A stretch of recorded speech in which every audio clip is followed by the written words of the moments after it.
তো যাও আজকে যাই দিই গ্রামাঞ্চলে দেখে আসি কাম আজকে এবারে ফসল কেমন হয়েছে। চলেন স্যার। আসসালামু আলাইকুম ভাই, ওয়ালাইকুম সালাম ভাই। ভালো আছেন? আলহামদুলিল্লাহ ভালো, আপনি কেমন আছেন? আলহামদুলিল্লাহ। আপনার কাছে কিছু কথা বলতে চাই আপনার সাথে।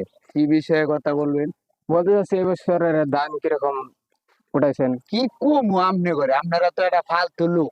হুম। গেছে বছর বন্যায় মনে করেন আমার এই যে জমিগুলা দেখতাছেন, সব জমিগুলা বন্যায় ধুয়ে নিয়ে গেছে, কোনো ফসল হয় নাই। হ্যাঁ। মনে করেন এক বাস ভরা এই চাইল ডাইল আদা চিনি এগুলা খায় খায় রয়েছি, মুড়ি টুড়ি পোলাহান নিয়া, হুম।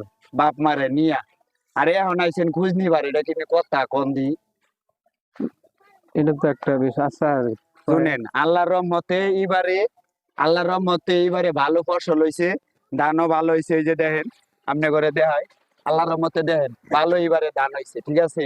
এবারে ফসলও ভালো হয়েছে, আচ্ছা আল্লাহ অনেক রহমত দিছে। মনে করেন এবারে বন্যায় খায় নাই, এবারে মোটামুটি ভালো ধান হয়েছে ইনশাল্লাহ। এবারে যদি একটু দাম দর একটু ভালো মতে পাই তাহলে বেচা পারবে। আর একটা কথা কি জানেন, কি বেচমু?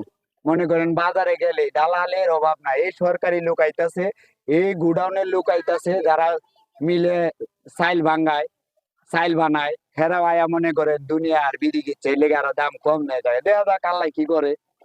এবারে তো ফসল ভালো হয়েছে। আচ্ছা, তো তাহলে আলহামদুলিল্লাহ হ্যাঁ, এবছর এবার ভালো হয়েছে নাকি? আলহামদুলিল্লাহ, আল্লাহ লাখ লাখ শুক্রিয়া, তাহলে এবারে ধান এবছর ভালো হয়েছে। আপনার তো জানতে পারছেন এবছর ফসল আলহামদুলিল্লাহ ভালো হয়েছে। সবার খুব আশা করি সবার জন্য ভালো হবে। কৃষিরা খুব কষ্টে আছে, তাদের জন্য যেন তার কষ্টের এই ফসল তুলে যেন কিছু করতে পারে, এরা এই আশাতে থাকে। তো আজকের জন্য এই ওখানে এনাফ।